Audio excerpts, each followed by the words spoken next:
Bom dia, pessoal. Bom dia. Bom dia a vocês aí no Brasil. É um prazer recebê-los para essa rápida aparição, uma dica muito rapidinha. Tá bastante frio aqui. Está aqui com 6 graus, aqui em Londres, dentro da Torre de Londres, London Tower, uma fortaleza fantástica, linda, uma visita bonita. Trazendo Pedroca aqui para conhecer os históricos aqui das guerras e aprender bastante.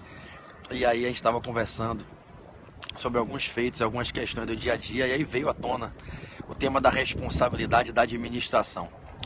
E como a gente pegou aqui um sinal de Wi-Fi agora rapidinho, eu falei, Pedroca, vamos fazer um periscópio rápido, você vai me ajudar, né? Aí eu te veio aqui, decidiu entrar rapidinho para conversar com vocês sobre um tema que cai muito nas provas, cai em todos os concursos, cai em todas as provas, que é o tema da responsabilidade civil imputada à administração pública, tudo bem? Então, vejam bem, eu vou ser bem objetivo, porque daqui a gente vai lá para Greenwich. Eu vou levar ele para conhecer lá a linha onde se desenvolveu toda a tese do meridiano de Greenwich. A gente vai pegar agora o barco para Greenwich, para ele lá ver o observatório, ver a linha que divide o Oriente e o Ocidente, é bem legal, né?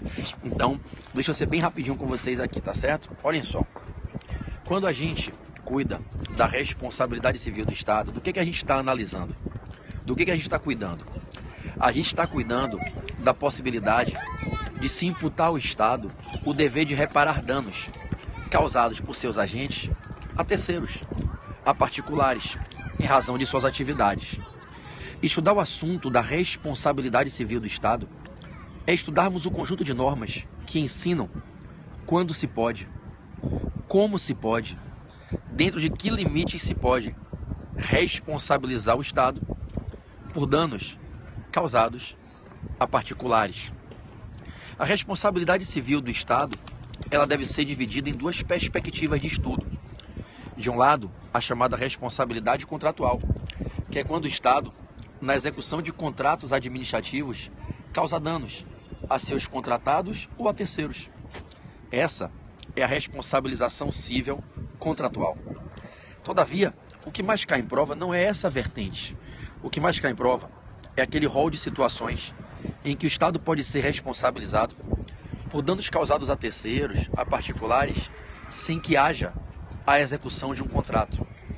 É a responsabilidade extracontratual ou aquiliana imputável ao Estado para que se possibilite uma condenação da administração pública a reparar prejuízos, a ressarcir prejuízos que particulares suportem em razão das atividades da administração, sem que necessariamente se esteja a cuidar de um vínculo contratual.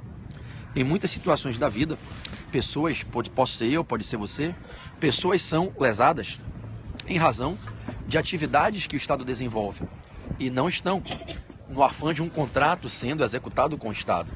É quando a gente fala dos danos de origem extracontratual. Bom, a gente foi evoluindo ao longo do tempo no nosso sistema normativo. Em alguns países do mundo, não no Brasil, houve uma primeira era que foi a era da irresponsabilização ou da irresponsabilidade. O Estado soberano era considerado como alguém que não errava, e quando errasse o erro era perdoável, não se poderia imputar a responsabilização para diminuir o patrimônio público, retirando dos cofres públicos valores para ressarcir particulares. Foi uma era que não vigorou no sistema brasileiro, mas vigorou em alguns países de origem monárquico absolutista, em que o Estado não podia ser responsabilizado. Depois se evoluiu para a possibilidade de responsabilização do Estado, e o Brasil já entra nesse segundo momento, que é o momento da responsabilização. E a responsabilidade no primeiro momento era uma responsabilidade subjetiva, pautada na ideia da culpa cível, a culpa do agente, a culpa individual.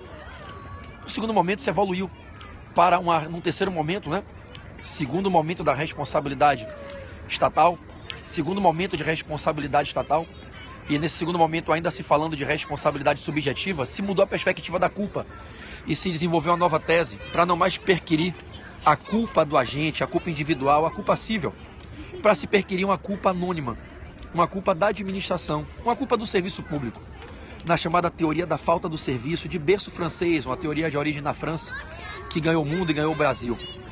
E durante muito tempo prevaleceu isso no Brasil, a responsabilidade subjetiva com base na culpa anônima, na culpa do serviço, na culpa administrativa, a teoria da falta do serviço. Bom, a gente evoluiu mais ainda e chegamos ao momento que é o que a gente vive hoje.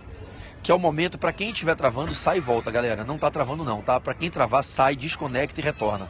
Tá legal? Então, se estiver travando para alguém aí, por favor, saia. Saia, não escreva que tá travando, que você vai travar para quem não travou. Eu não vou parar a transmissão. Se travar para alguém, saia e volte.